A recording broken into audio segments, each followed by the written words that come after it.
When he calls me seasoned, that's a euphemism for old.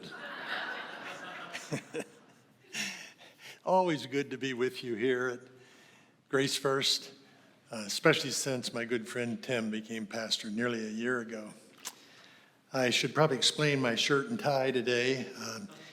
I don't know if you know it, but you have a K-State fanatic in this church, and he took me to the game yesterday. I'm still thawing out, actually. When Tim asked me to preach, he said this was an open Sunday, which means I could take any text or topic that I wanted to. I love the Old Testament, so I've chosen a character from the Old Testament that's one of my favorites. You may have never heard of him, actually.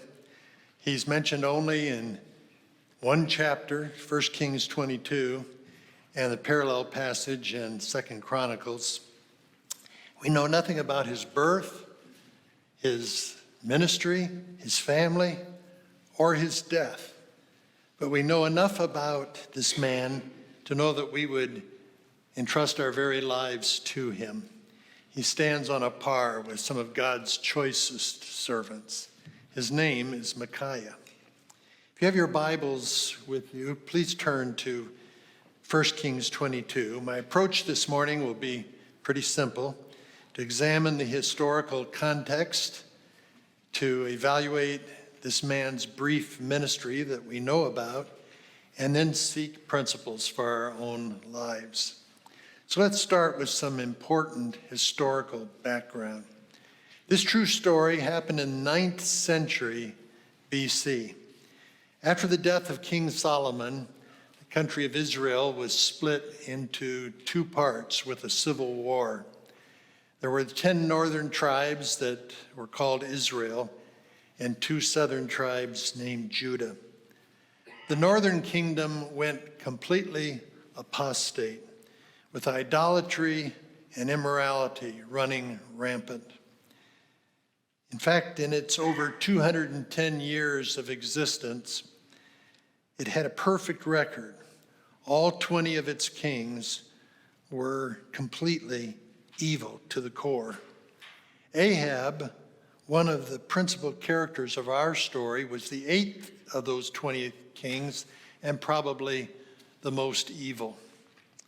The southern kingdom had a record that was almost as bad. Over its 345 years of existence, it also had about 20 kings, and all but 7 of them were wicked. The king of Judah, who reigned contemporaneously with Ahab in the north, was one of the few good kings, a man named Jehoshaphat, who is another principal character in our story. With that background, I want us to read the first 7 verses of 1 Kings 22. For 3 years there was no war between Aram, or Syria, and Israel. But in the 3rd year, Jehoshaphat, king of Judah, went down to see the king of Israel, that is Ahab. The king of Israel had said to his officials, "Don't you know that Ramoth-Gilead belongs to us, and yet we are doing nothing to retake it from the king of Aram?" So he asked Jehoshaphat, the king of Judah, "Will you go with me to fight against Ramoth-Gilead?" Jehoshaphat replied to the king of Israel, "I am as you are. My people is your people. My horses as your horses." But Jehoshaphat also said to the king of Israel, "First seek counsel of the Lord." So the king of Israel brought together the prophets, about 400 men, and asked them, "Shall I go to war against Ramoth-Gilead, or shall I refrain?" "Go," they answered, "for the Lord will give it into the king's hand." But Jehoshaphat asked, "Is there not a prophet of the Lord here of whom we can inquire?" Now our chapter opens up with the notice that 3 years had passed with no war between Israel and its primary enemy. Israel had won the 2 previous battles due to God's sovereign intervention. However, after the last battle, Ahab blatantly disobeyed God. He had captured the Syrian king, a man named Ben-Hadad, and God had ordered him to execute this man. But he had a better plan. He decided to let him go in exchange for the return of some cities that Ahab had conquered from Israel. Not surprisingly, as soon as Ben-Hadad's life was spared and he was released, he reneged on his promise to return those cities, including the city of Ramoth-Gilead. But this is the principal reason for this summit conference that we read about in these verses between Ahab and Jehoshaphat. This was a conference that constituted an unwise political alliance. Though Jehoshaphat was a reasonably good king, he had one notable weakness, and that is he was a lover of peace to the extent that he was willing to compromise his principles to get it. One of the most notable examples of this was the fact that he had his son Jehoram marry Ahab and Jezebel's daughter, Athaliah, in order to cement a political alliance. That Athaliah turned out to be nearly as wicked as her mother, Jezebel, and years later she staged a coup to become the only ruling queen of Judah. In the process, she nearly brought about the extermination of the line of David, but that's a story for another time. Here in our chapter, we find Jehoshaphat agreeing to another equally unwise political alliance as he agrees to become an ally with this wicked Ahab in trying to get back this town of Ramoth-Gilead. He has no business doing this, friends, because he doesn't share the same values with Ahab at all. But this is not only an unwise political alliance, it's also an unwise and unholy religious alliance. How so? Why shouldn't these two kings have a summit conference, and why shouldn't they help one another? After all, they're both Jews, aren't they? They're both Israelites. That's Jehoshaphat's contention there in verse 4, where he tells Ahab, I am as you are, my people is your people, my horses is your horses. Yes, racially they are both Israelites, but spiritually they are not the same at all. As the Apostle Paul wrote centuries later, he is a Jew who is one inwardly, and Ahab was not a Jew inwardly. The New Testament speaks very pointedly to us about the danger of an unequal yoke. You remember what Paul said in 2 Corinthians 6? Do not be yoked together with unbelievers. For what do righteousness and wickedness have in common? Or what fellowship can light have with darkness? What does a believer have in common with an unbeliever? Therefore, come out from among them and be separate. I don't believe that should be interpreted in the fashion that we should have no interaction with unbelievers. Obviously, we are to be in the world, but not of the world. And it's difficult sometimes to make the decision as to how involved we should be with those with a different religious commitment than we have. But clearly, God is not pleased with this unholy religious alliance between Israel and Judah. And I believe Jehoshaphat knows that he's in dangerous territory. And that's why he suggests to Ahab there in verse 5, almost as an afterthought, shouldn't we first seek counsel of the Lord? Sure, Ahab is not pleased with this suggestion because Ahab never did care about what the Lord wanted. But I fault Jehoshaphat even more because he should have known better than to wait until this point to suggest counseling with the Lord. He should have sought God's counsel before even going to this summit conference. But how often do we find ourselves doing the same thing? We lay plans, we make key decisions, and then we remember to ask God to endorse those plans. when we should have asked for his advice from the very beginning? Well, Ahab reluctantly responds to Jehoshaphat's suggestion by rounding up 400 prophets to ascertain God's will in the matter. I suggest these 400 prophets were probably replacement prophets for the 400 prophets that Elijah put to death on Mount Carmel. They respond to Ahab with enthusiasm. They say, "Go for it, Ahab. The Lord will give you a great victory." And that's exactly what Ahab wants to hear. And he's delighted, for now he has confirmation from the clergy. And now Jehoshaphat should have no qualms about going into this battle with him. But Jehoshaphat expresses some lingering doubts as he timidly asks, "Is there not yet a prophet of the Lord here whom we may inquire of?" What do you suppose raises suspicions in Jehoshaphat's mind that these 400 prophets may not be speaking for God? Perhaps it's just the fact that they've all agreed with Ahab and Ahab is so wicked. Or perhaps it's one of the words that Ahab's prophets use. I want you to notice in verse 6, they use the term Lord. And in verse 7, Jehoshaphat also uses Lord, but it's a different word. In verse 7, Lord is spelled with all capital letters. That always indicates the personal name for God, Yahweh.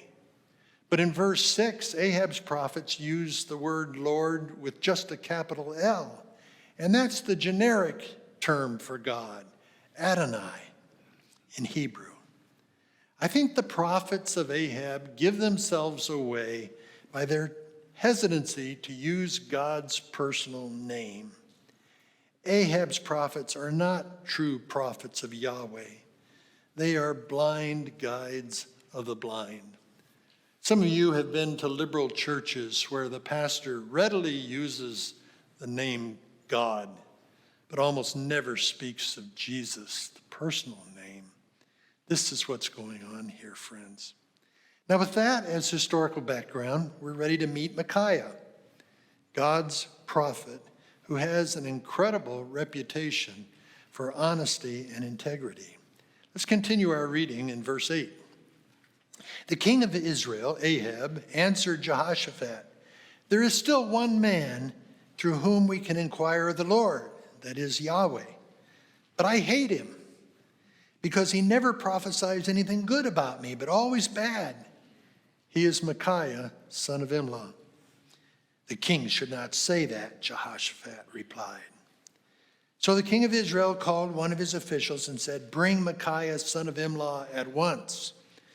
Dressed in their royal robes, the king of Israel and Jehoshaphat, king of Judah, were sitting on their thrones at the threshing floor by the entrance to the gate of Samaria, that's the capital city, with all the prophets prophesying before them. Now Zedekiah, son of Kenana, apparently the head prophet, had made iron horns, and he declared, "This is what the Lord says, with these you will gore the Arameans until they are destroyed." All the other prophets were prophesying the same thing. "Attack Ramoth Gilead and be victorious," they said, "for the Lord will give it into the king's hand."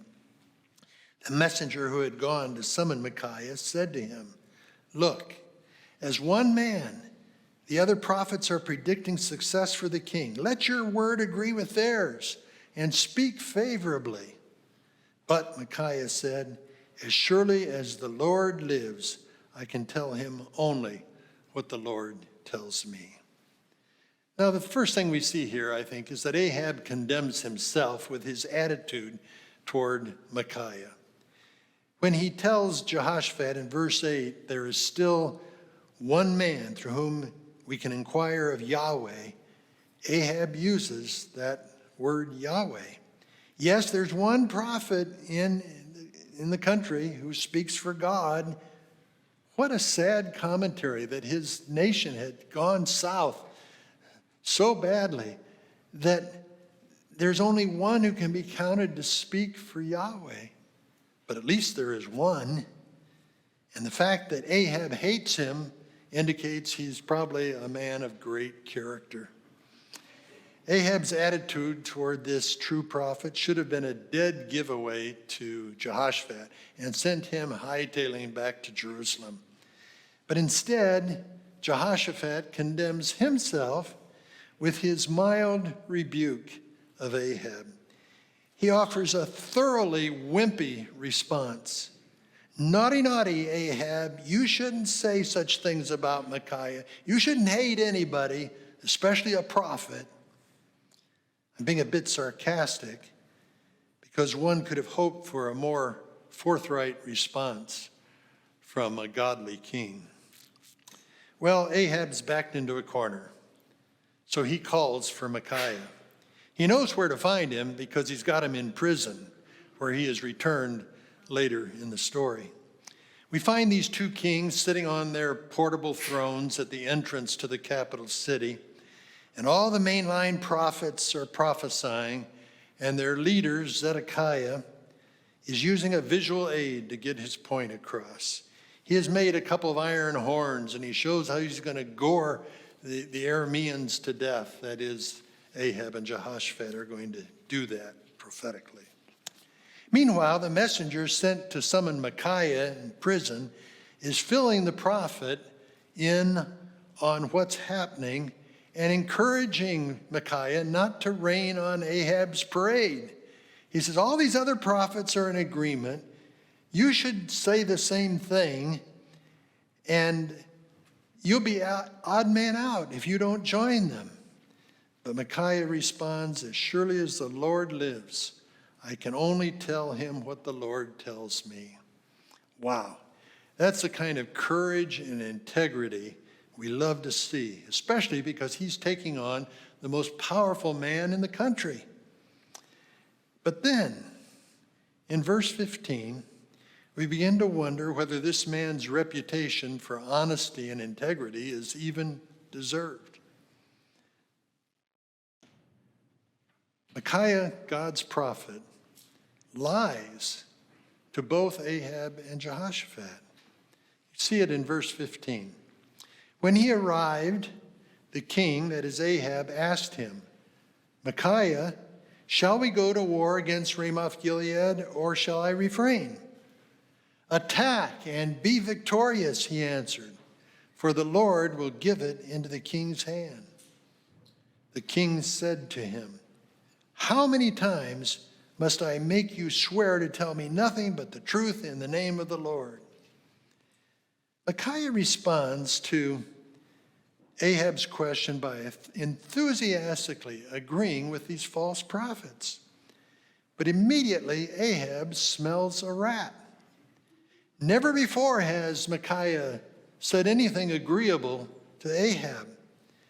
And I suspect Micaiah's tone of voice gives him away. It's as though he says to Ahab, sure, Ahab, God will give you anything you want because you're such a godly man and such a follower of him. And Ahab knows in his heart that Micaiah is pulling his leg, so he screams at him and says, how many times must I make you swear to tell me nothing but the truth in the name of the Lord? He's ticked. He doesn't really want to know what God thinks, but he doesn't like to be toyed with either. In the next scene, we discover that Micaiah delivers on his reputation for honesty and integrity. Verse 17, then Micaiah answered, I saw all Israel scattered on the hills like sheep without a shepherd. And the Lord said, these people have no master. Let each one go home in peace. The king of Israel said to Jehoshaphat, didn't I tell you he never prophesies anything good about me, but only bad? Micaiah continued, therefore hear the word of the Lord. I saw the Lord sitting on his throne with all the multitudes of heaven standing around him, on his right and on his left. And the Lord said, who will entice Ahab into attacking Ramoth Gilead and going to his death there. One answered this and another that. Finally, a spirit came forward, stood before the Lord and said, I will entice him. By what means? The Lord asked. I will go out and be a deceiving spirit in the mouths of his prophets, he said. You will succeed in enticing him, said the Lord. Go and do it. So now the Lord has put a deceiving spirit in the mouths of all these prophets of yours. The Lord has decreed disaster for you, Ahab. Now, the first thing we see in this section is that Micaiah predicts judgment on Ahab and on Israel. He essentially tells Ahab, okay, Ahab, you want the truth? I'll give you the hard, unadulterated truth. And he reveals to Ahab a vision that God had given him, a vision of the Lord sitting on his throne. Now, these two rich and powerful kings are sitting on their own thrones in front of him. He's not intimidated by them. When you see the Lord on his throne, human leaders don't look so powerful. Micaiah's vision shows an army in disarray. The commander-in-chief is dead, and the leaderless people are in retreat to their homes.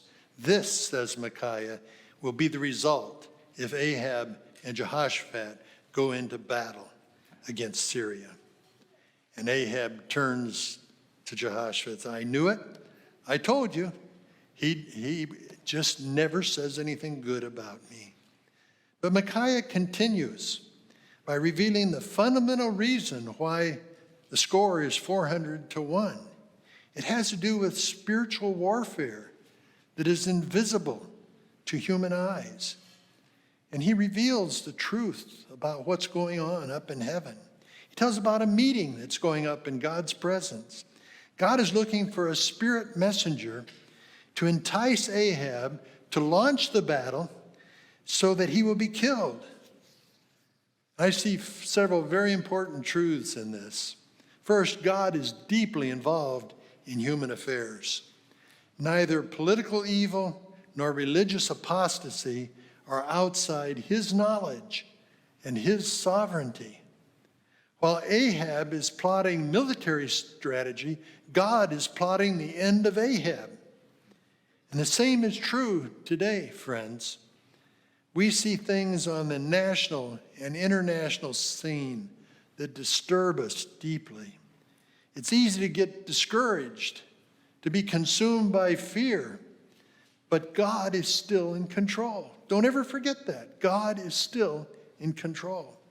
Secondly, God can employ evil as well as good instruments to accomplish his purpose while never himself committing evil or approving of it. He can use an evil angel as well as a good one. He can use a wicked nation as well as a righteous one. If that bothers you, you're in good company. It also bothered the prophet Habakkuk, if you remember that story. He pleaded with God to chastise Israel because they were so wicked. God says, good, I'll bring the Chaldeans to punish them. And Habakkuk said, whoa, the Chaldeans are worse than the Jews. And God said, look, the Chaldeans will get theirs eventually, but I'm going to use that wicked nation to punish and discipline my people. If I may take a quick aside from this story, there may be some application of this principle to the awful situation we see in Israel today. My personal sympathies lie squarely with Israel for a number of reasons. I sympathize with them because they are a democracy, because they are civilized, which is more than you can say for some of their enemies, because they were promised the Holy Land in perpetuity by God himself, and because they have experienced more hatred and persecution than any other people on the face of the earth, and this is the only home they have. I personally believe the Jews are still God's chosen people, and he is not finished with them. But, friends, there is nothing godly about the modern state of Israel. The government is almost totally secular.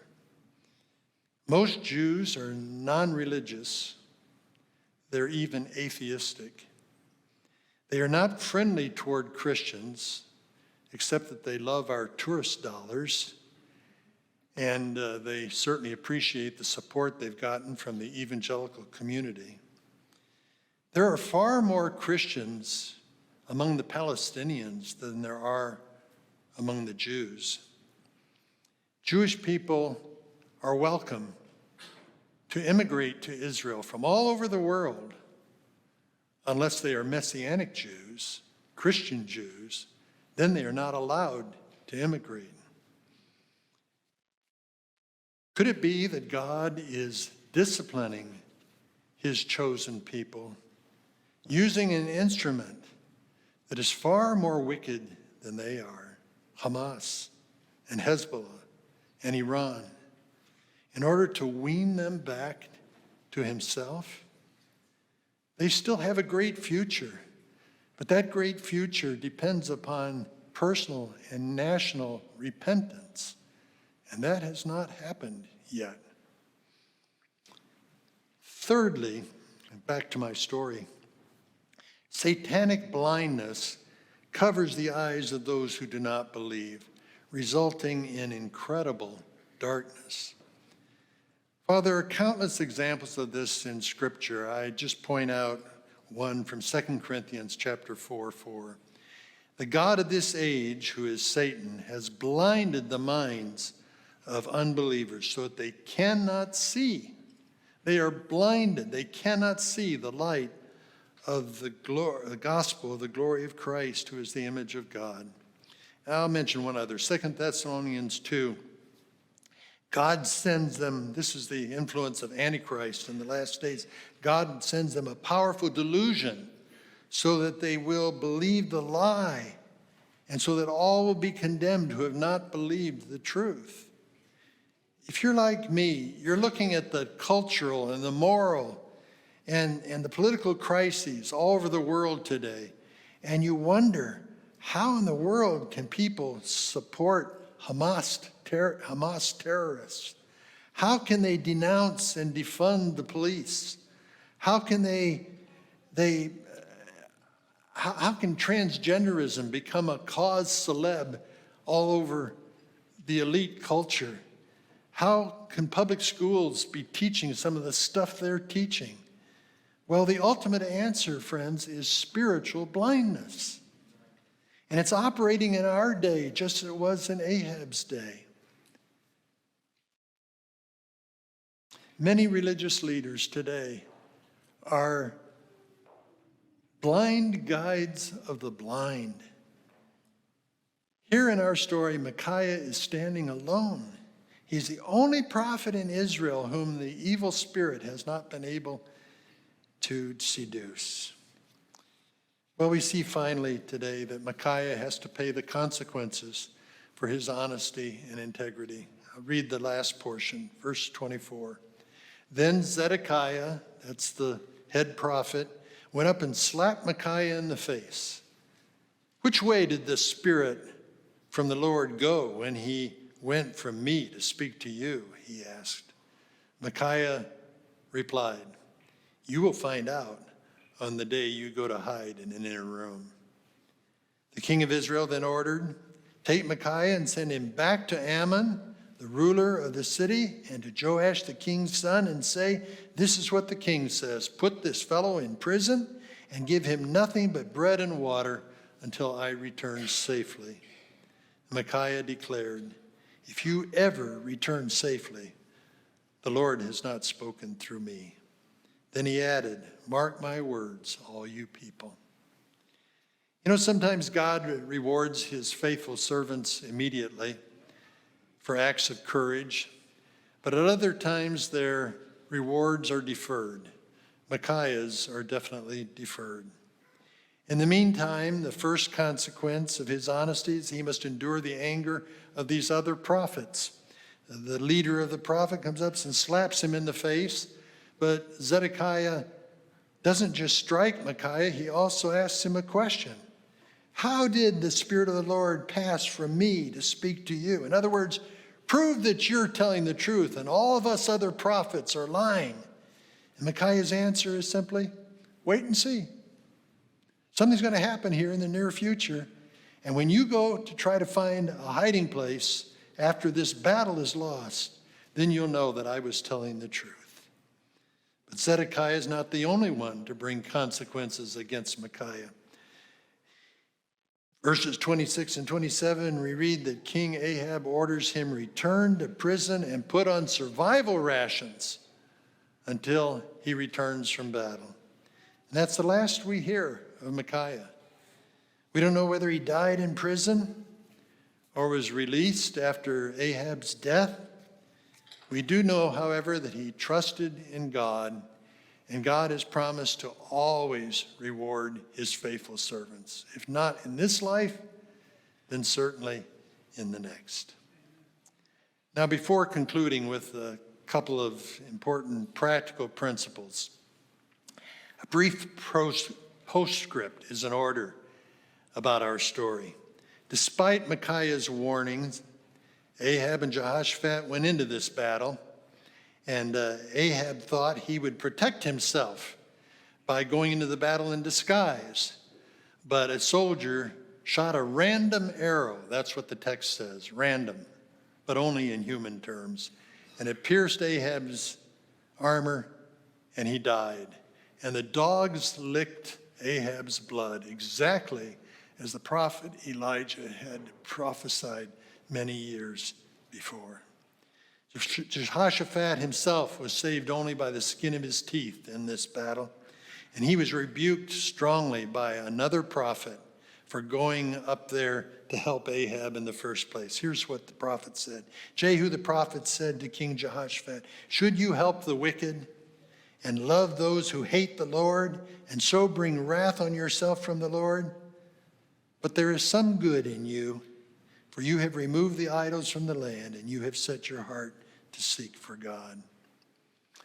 Now, there are three principles I want to leave you with. I know we're a little bit late, but first of all, God's faithful servants are always in the minority. Friends, nothing should be clearer from God's word that if you speak the truth, if you live for Christ, if you pursue righteousness, if you stand for the unborn and for biblical marriage and for distinctions between men and women, then you're going to be in the minority, and probably in a very small minority. You'll be different. You may be laughed at. You may be hated. You may be persecuted. But remember that Jesus said, don't be surprised if the world hates you. It hated me before it hated you. Secondly, God's faithful servants have godly reputations, even among their enemies. You know, it's one thing to have a good reputation among your friends or a good reputation here at the church. It's another thing to have the same among your enemies. Micaiah was hated because he told the truth, hated by his enemies because he stood for God. How many of our own enemies hate us because our walk is so consistent that we bring conviction on them whenever we're around them? And thirdly, God's faithful servants have boldness and confidence in the Lord. Micaiah is a great example in that he didn't consult the polls, he didn't waver, he didn't consider the negative consequences to himself, but he boldly spoke and lived the truth, come what may. And you know, God is still looking for men and women and young people who are willing to boldly stand for the truth. On February 4th, 1994, Mother Teresa was invited to speak at the National Prayer Breakfast. President Clinton and his wife Hillary were in the front row, and rows of political elites and officials filled the chairs. And there were a number of topics that Mother Teresa could have addressed that day and would have received accolades from the press. She could have spoken about the power of prayer, the need to love one another, or the goodness of America. Everyone would have eaten that up. But instead, she focused her remarks on the least, the last, and the lost, standing before political leaders who had done more to make abortion legal and acceptable than any leaders before them in history. She said these words with power and conviction. I feel the greatest destroyer of peace today is abortion, because it is a war against the child, a direct killing of the innocent child, murder by the mother herself. And if we accept that a mother can kill even her own child, how can we tell other people not to kill one another? Please don't kill the child. I want the child. Please give me the child. I am willing to accept any child who would be aborted and to give that child to a married couple who will love the child and be loved by the child.